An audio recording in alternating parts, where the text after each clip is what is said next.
YouTube, Twitter, it's your guy DJ Bishop back again with another video.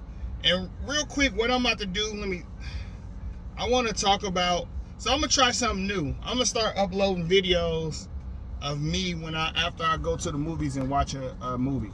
How about that? That's what I'm going to do. So right now I just got through watching, is it called Hertic? Hertic. It's a good movie. I just watched this fresh on my mind, so I'm going to discuss it. So I'm going to talk about it. I'm not going to spend a lot of time on it. It is spoiler, so if you haven't seen the movie and you don't want to be it ruined for you, don't watch this video. If you already seen it and you just want to hear what I want to talk about this movie, then watch it. If you like the video, make sure you like and subscribe and share it or whatever you want to do. Share it if you think you want to discuss it with other people. So, Hereditary, what is the movie about? Basically, it's about there's not a lot of characters in it. It's one guy, and I'm not gonna remember these actors' name. I'm not like that kind of movie guy, so I don't know. If you want to see who the actors is, go look it up. But it's a guy and two Mormon girls. Basically, that's the whole movie. The whole movie. So these two Mormon girls doing their Mormon thing, going around, trying to preach the religions to people. You know what they do. They knock on your door. Hey, can we talk about Jesus Christ or whatever, the Lord and Savior, whatever, whatever the little spill they do, right? So they going around doing their thing.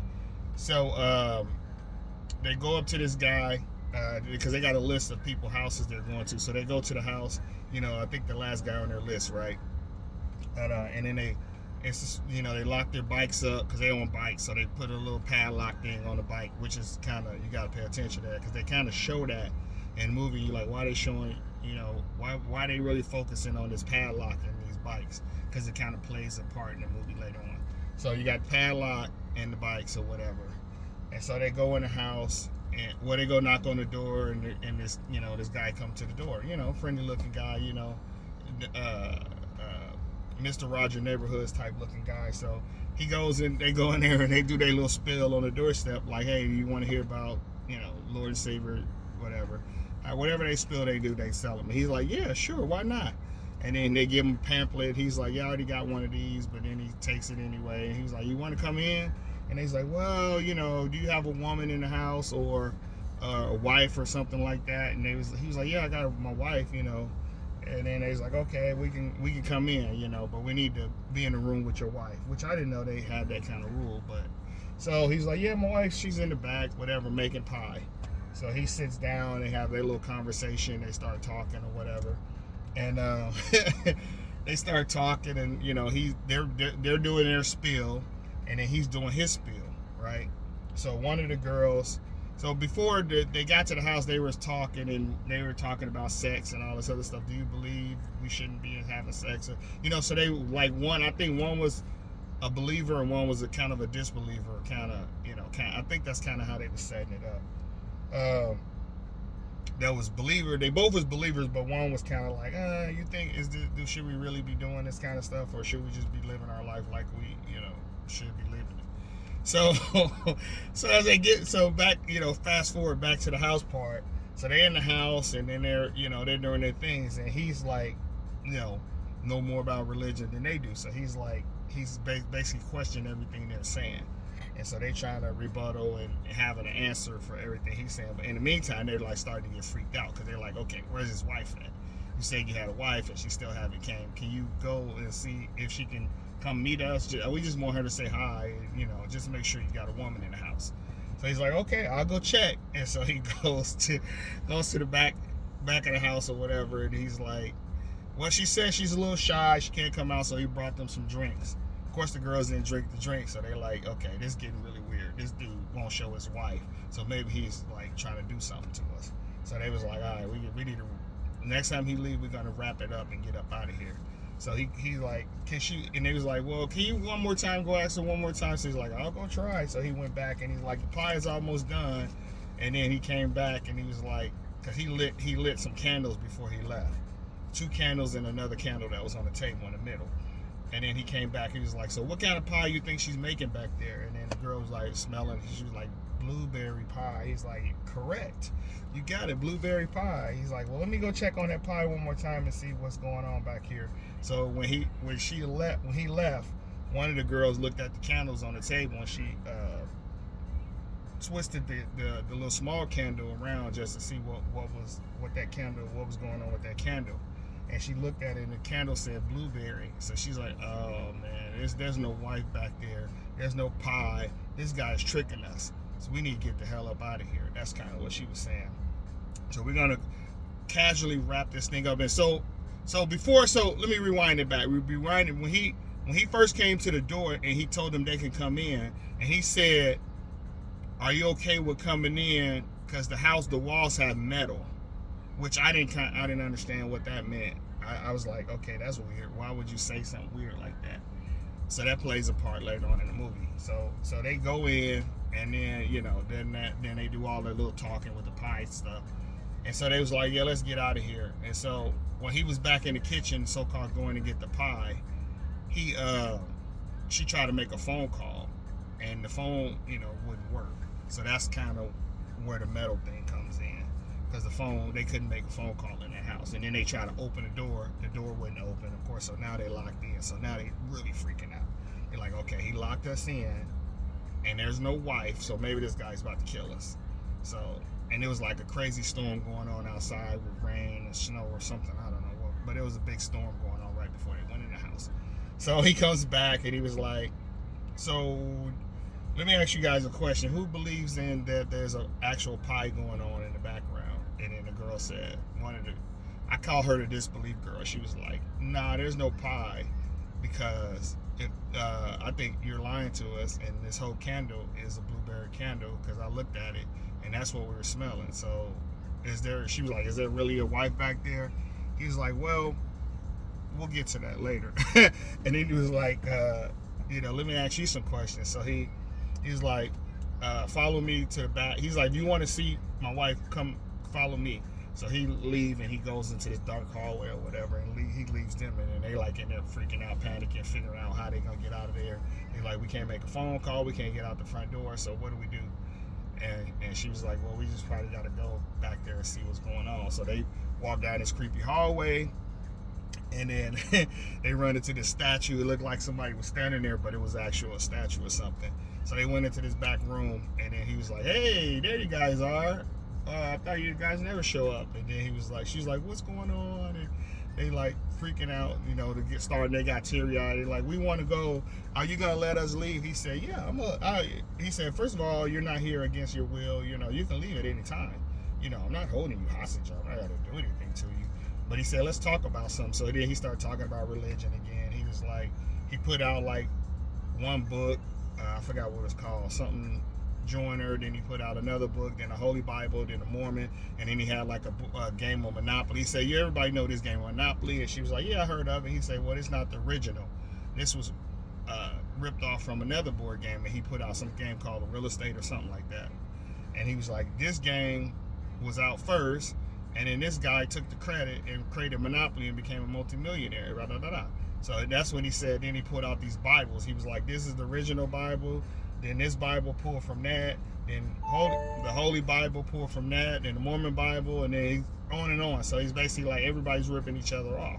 So he basically tell them, is religion real, or is it real? Do you believe?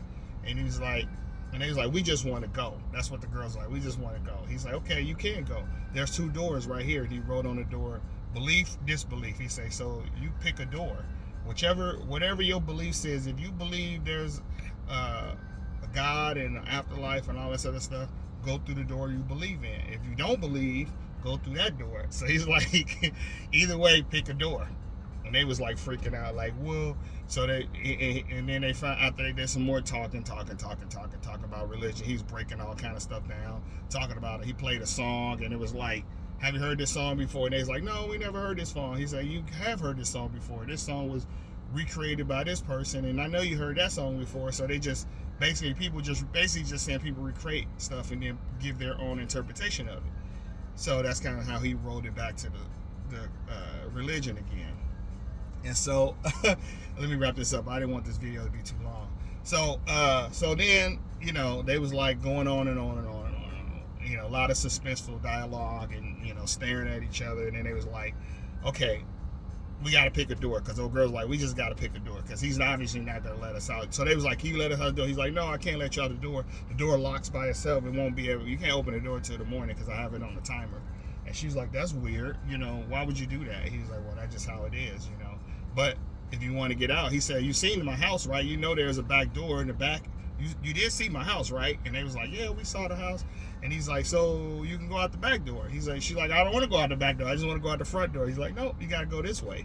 This is the way out. So you got to pick a door, and that'll take you to the exit. Pick the right one, though. Then he went on to another spiel about their religion and all that stuff, breaking all this stuff down. And then they reverted, you know, they basically kind of fought him about everything he was talking about.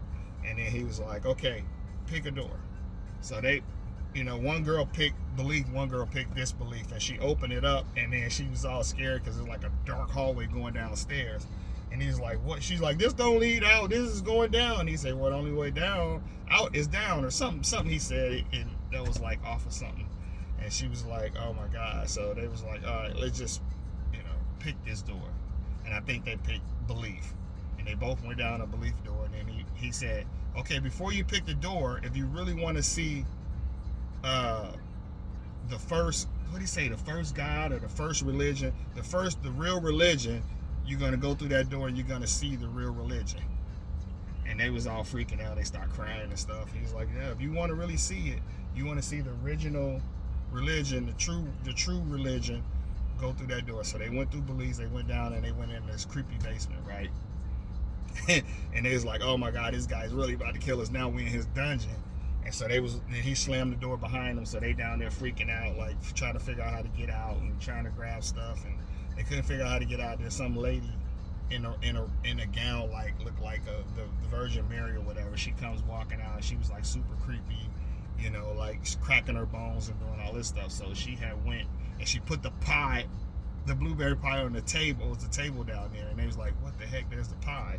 And then she went in a corner and then kind of kneeled down and started cracking her bones, doing all this weird stuff. And then he popped up. He was like, yo, you know, I'm going to show you guys something. I'm going to show you something that you won't believe. So in that pie, no, he didn't show up. He was talking on the speaker. He's like, in that pie, I put like poison in that pie. She's going to eat that pie, and then she's going to resurrect and come back to life.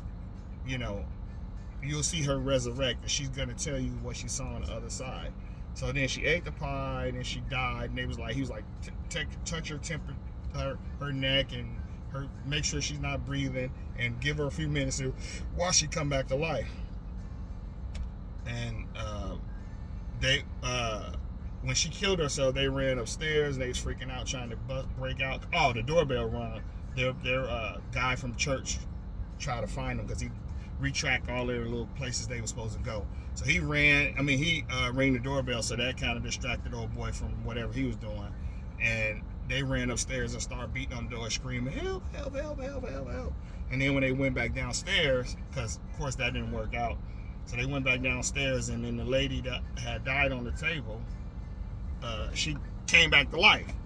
She came back, and then he came down there, and he took her off. He's like, see, I told you it's a miracle. She came back, and before he came down, she came over to them, and she had said something to him. She had told him, like, something, it's a lie.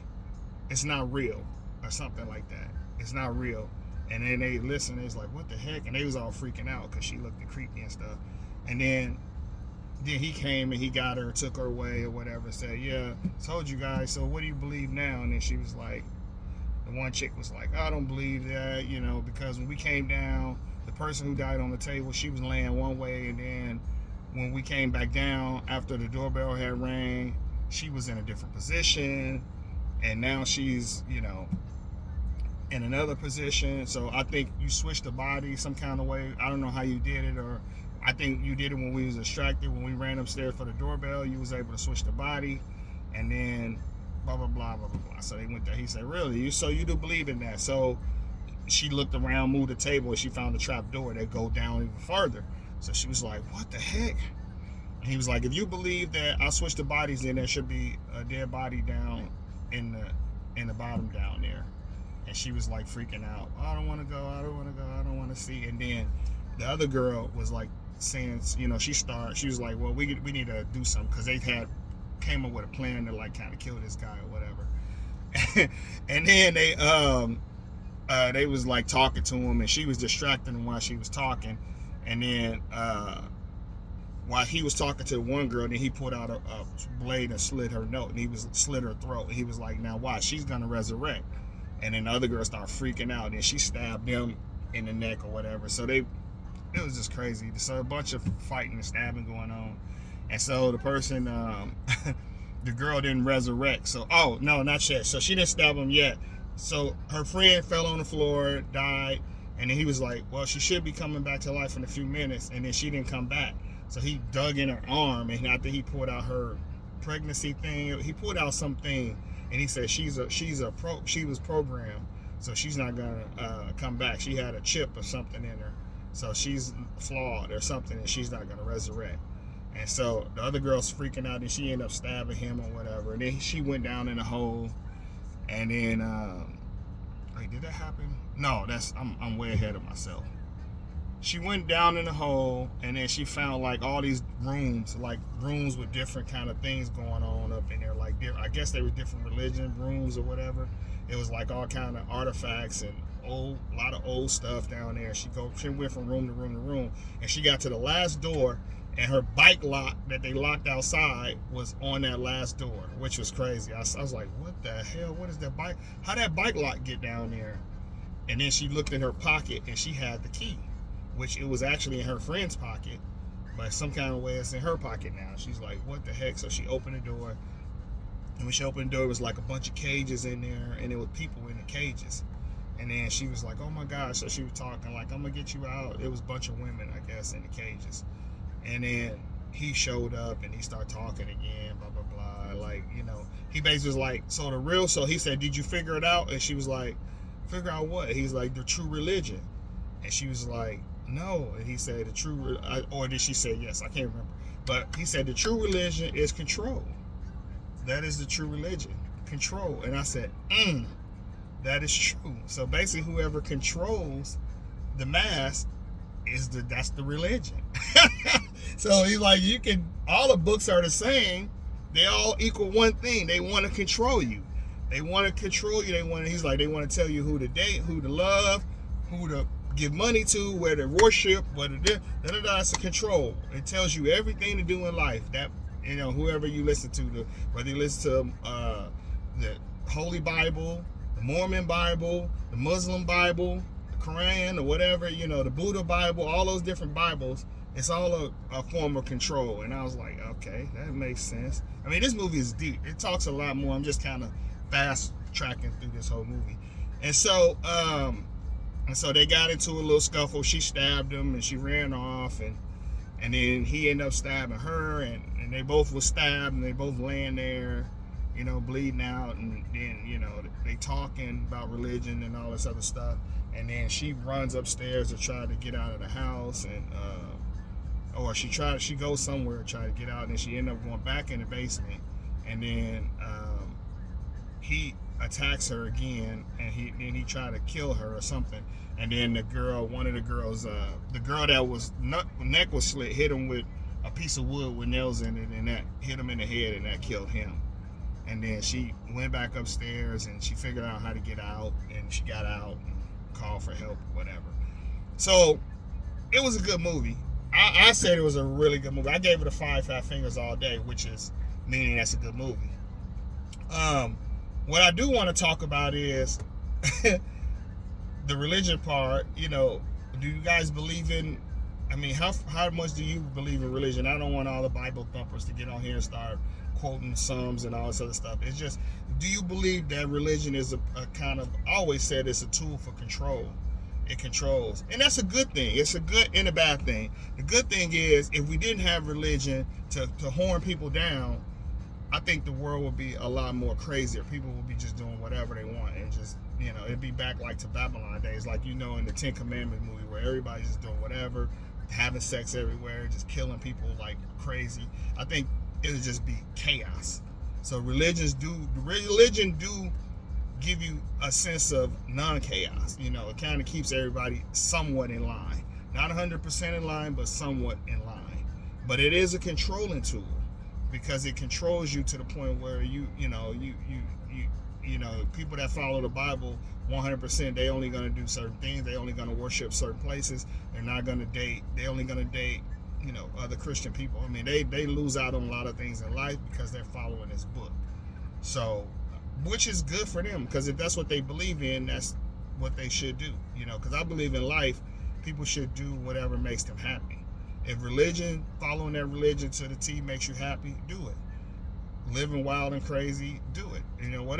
Whatever makes you happy, because if you only got one life to live, and whatever makes you happy, you should do that, because you're not going to live this life again. But then again, the religion say you will. So, whatever you believe in, I guess you need to follow it, because this is your life. God gave you free speech, not free speech, but free will to do whatever you want. So whether you believe at the end when you die you're gonna be tormented by the devil or hell or heaven or whatever, if you believe in that, that's just what you believe in. So I think you do go wherever you believe in. So and then the second thing, so not to go crazy about that, the second thing I want to touch on is was he crazy? If you saw this movie, was he a crazy killer dude, or was he really trying to show something? Because I'm thinking, what was he gonna do with her after he killed her friend? He was gonna put her in the basement and then put her in a cage, and then she became, like another one of those. Because he made a choice. He said something like, why do you guys let me do this to you? Because I'm basically controlling you, and you're letting me do these things to you. So she would become another one of the persons eating the pie or whatever, and he just continue on to try to break people religion. I'm guessing that's what he wanted to do, break people religion. And then what? After he break their religion, put them as a slave in the basement, and then torture them, and then make them come up and do a bunch of weird things. So I was trying to figure out what his role was, or was he just a sick killer that just wanted to kill women? Because it was all women that was in there. So I couldn't figure out what his role was, what he was trying to do. Was he a killer? And then you ask yourself, if he was a killer, he was a smart killer. Like, are killers that smart? Where, this guy was like a super nice guy. He was super educated with the religion. He was just rolling off stuff. He didn't even seem like a killer, but he was, at first. And then, when he wouldn't let him out, I'm like, okay, this is about to make a turn for the worse. So are killers really that smart like that, and just like really run mind games on you and just have you, to where you can't? What the heck was that? It's like something just hit my window. I don't know what just hit my window. That was weird. Somebody shoot a BB gun at me or something, or a gun? I don't know. Something just popped my window. That was weird. But anyway, let me wrap this up, because that kind of weirded me out. So, I don't know if somebody shot a gun at me, or somebody chucked a rock, or something hit my glass. Anyway, but let me wrap this up. But anyway, y'all let me know in the comments how y'all feel about the guy. What was he, a stone killer, or just like a crazy religious fanatic? Let me know what y'all think of that. All right, this is DJ Bishop signing out. Appreciate y'all watching the video. Holla at me. I'm going to do this every time I get out of the movie. I'm just going to kind of run through the movie. So let me know what y'all think.